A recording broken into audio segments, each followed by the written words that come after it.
अभी आपका नुक्ता आ गया है। आप ये तो नहीं शेयर कर पा रहे कि आपके मज़ीद साथी कौन होंगे, लेकिन क्या आप ये बता सकते हैं कि आपके इस बारे में क्या राय होगी, चूँकि आप एक नई पार्टी बनाने जा रहे हैं, कि पाकिस्तान में तो ये मसला रहा है कि इस्टेब्लिशमेंट की सपोर्ट के बगैर कोई पार्टी बड़ी पार्टी नहीं बन सकती। बहुत छोटी पार्टियाँ बनी हैं। इमरान खान के जो नाराज़ साथी थे उन्होंने पार्टियाँ बनाई, साबिक चीफ जस्टिस ने पार्टियाँ बनाई, पार्टियाँ तो नहीं कामयाब हो सकी। तो इस्टेब्लिशमेंट की सपोर्ट को तो आप डिलीट नहीं कर सकते when you are making a party in Pakistan. देखिए बतूल, जो इस्टेब्लिशमेंट ने जिन पार्टियों की इस इलेक्शन में भी सपोर्ट करी थी, अवाम ने उनको कितनी पजेराई दी है।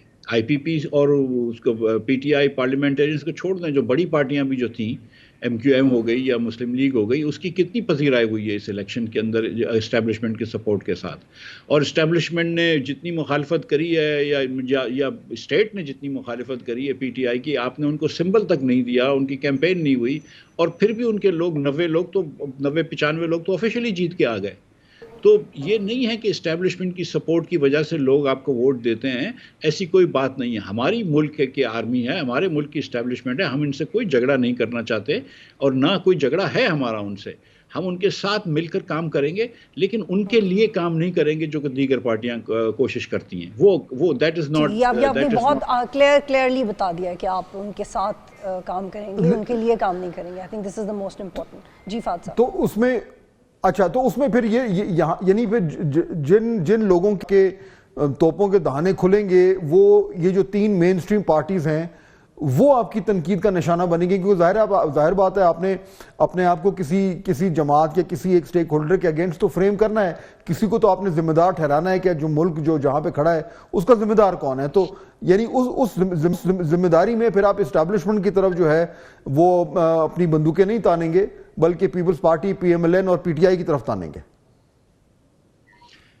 देखिए, हम जो अगर इलेक्शन लड़ते हैं मिसाल के तौर पे, तो हम मेंबर्स ऑफ नेशनल असेंबली बनने के लिए इलेक्शन लड़ेंगे ना। हमारा लीडर जो भी होगा वो प्राइम मिनिस्टर बनने के लिए इलेक्शन लड़ेगा। हम चीफ ऑफ आर्मी स्टाफ बनने के लिए तो इलेक्शन नहीं लड़ रहे। तो हम जो तनकीद करेंगे वो प्राइम मिनिस्टर के रोल की अगर तनकीद ज़रूरी है तो करेंगे। हम तनकीद बराए तनकीद नहीं करेंगे, हम किसी की ज़ातियात पर नहीं जाएंगे।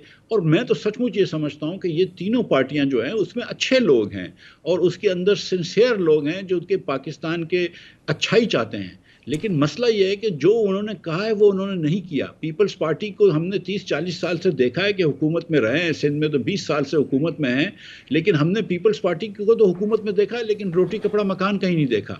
हमने पीटीआई को 10 साल से केपी में हुकूमत देखी है, 3, साढ़े 3, पौने 4 साल हमने हुकूमत वफाक में देखी है, लेकिन कोई बेहतर तब्दीली नहीं देखी है। हमने मुस्लिम लीग को इतने अरसे देखा है, लेकिन जब वक्त आया तो हमने देखा कि वोट को इज्जत भी नहीं दी। तो ये अगर चीज़ें पूरी कर लेते पीटीआई, अगर बेहतर तब्दीली ले आते, अगर पीपल्स पार्टी रोटी कपड़ा मकान दे देती, अगर मुस्लिम लीग वाले सचमुच वोट को इज्जत देते, उस वक्त नहीं जब इनको ज़्यादा वोट थे, लेकिन उस वक्त भी जब इनको वोट नहीं मिल रहा था, उस वक्त वोट को इज्जत दे देते, तो शायद हमारी पार्टी की ज़रूरत नहीं होती। लेकिन जो मॉरल क्लैरिटी मिसाल के तौर पे मुस्लिम लीग के पास 2008 के बाद थी, वो इन्होंने खो दी है। पीपल्स पार्टी ने मतलब बातें बड़ी अच्छी करते हैं, लेकिन सच्ची बात है कि वो डिलीवरी नहीं करी है। आज पाकिस्तान के चारों सूबों और आज़ाद कश्मीर को मिला लें, गिलगित बल्तिस्तान को मिला लें, तो सबसे अबतर हाल जो स्कूलों का है वो सिंध की स्कूलों का है। तो और जबकि वसाइल हैं इनके पास, तो बहुत सारे ऐसे मसाइल हैं कि जहाँ पे ये सियासी पार्टियाँ जो हैं वो काम नहीं कर सकी। ये बात भी दुरुस्त है कि इस्टेब्लिशमेंट का बहुत इंटरफेरेंस रहा है, इसमें कोई डाउट नहीं है, लेकिन यही सियासी पार्टियां जो हैं यही इस्टेब्लिशमेंट का इंटरफेरेंस सॉलिसिट करती हैं ना। जब आउट ऑफ पावर होती हैं तो यही जाती हैं उनके पास। तो हमको इस सबको साथ लेके चलना है। हम तो ये बात करते थे कि सारे स्टेक होल्डर्स बशमूल जुडिशरी, बशमूल द इस्टेब्लिशमेंट, बशमूल सियासी पार्टियां, उलमा इकराम सब बैठे और राह तय करें कि मुल्क को किस तरह आगे लेके जाना है। और हम कहते हैं कि अब भी ये करें। बहुत बड़े सियासी लीडरान हैं, तो ये जयद लीडरान हैं, बड़े लीडर हैं, इनको करना चाहिए ये कि ये अब सबको लेके बैठे। अच्छा, अब